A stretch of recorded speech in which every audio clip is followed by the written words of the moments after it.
Bonjour à tous, on commence ce tour de la presse sportive par la victoire de l'équipe de France hier soir contre le Brésil.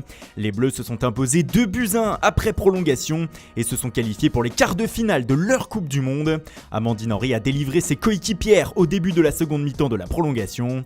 Pour Paris-Normandie, les Françaises sont allées chercher la victoire au bout du suspense dans un stade Océane du Havre en fusion. Pour la Voix du Nord, le rêve continue. En quart de finale, la France affrontera soit l'Espagne, soit les ultra favorites américaines qui s'affrontent cet après-midi. Au Brésil, en revanche, la déception prédomine. Rappelons que les Brésiliennes n'ont jamais été championnes du monde. Pour l'O Estadio de Sao Paulo, c'est de nouveau la France qui joue un vilain tour au pays en football. Pour Extra, il faut quand même être fier, les Brésiliennes ont gagné l'amour du pays. Dans l'autre huitième de finale de ce dimanche, l'Angleterre a battu facilement le Cameroun 3-0. Mais au-delà du score, nous avons assisté à Valenciennes à des scènes surréalistes de la part des Camerounaises. Ce n'était pas du foot, écrit le Daily Star, fou de rage ce matin. Le tabloïd reprend les propos du sélectionneur anglais Phil Neville, qui en conférence de presse a fustigé l'attitude scandaleuse des Africaines. Même titre à la une du Times ce matin. Globalement, c'est toute la presse britannique qui semble révoltée par ce qu'elle a vu. Honte à vous, titre le Daily Express. Pour résumer, une Camerounaise a craché sur le bras d'une Anglaise, puis après un but accordé avec l'aide de la VAR et un autre refusé pour elle, toujours avec l'aide de la VAR, les Lions ont décidé d'arrêter de jouer pendant plusieurs minutes. Enfin, en fin de match, un tacle assassin d'une Camerounaise aurait mérité le rouge. Bref, c'était une honte au jeu, écrit le Daily Telegraph. On passe à la Copa América avec hier soir le soulagement pour l'Argentine. L'Albiceleste a disposé du Qatar 2-0 et s'est qualifié pour les quarts de finale de la compétition. Lautaro Martinez et Sergio Agüero sont les sauveurs argentins.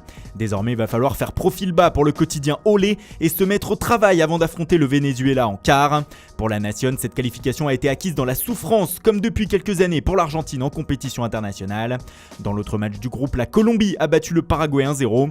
Pour le journal colombien La Opinion, c'est un premier tour parfait pour les cafeteros, alors que les Paraguayens vont devoir attendre les derniers résultats pour savoir s'ils font partie des meilleurs troisièmes.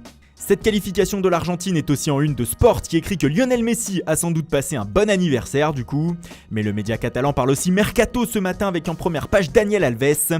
Désormais libre après la fin de son contrat au PSG, le Brésilien pourrait revenir au FC Barcelone. En tout cas, il aurait proposé ses services au Blaugrana où il a évolué entre 2008 et 2016. S'il venait à revenir, le Barça abandonnerait les pistes Felipe Luis et Rafael Guerreiro. On voit aussi sur la une que le quotidien révèle que Neymar ferait vraiment tout pour revenir au Barça. Selon Sport, il serait même prêt à demander pardon au club pour véritablement convaincre tout le monde du bienfait de son retour. Bref, le Paris Saint-Germain tremble pour sa star, mais prépare aussi déjà sa réplique.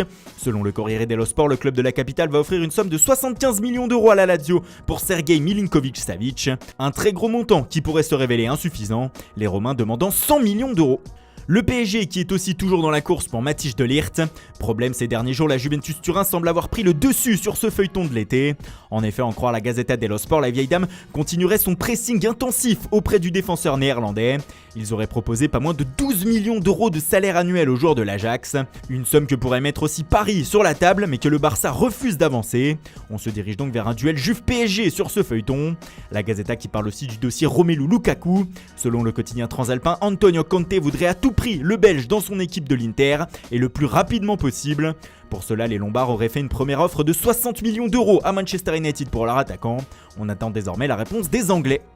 Et puis on termine en Angleterre où selon les tabloïds anglais c'est fait, Harry Maguire va bien débarquer à Manchester City.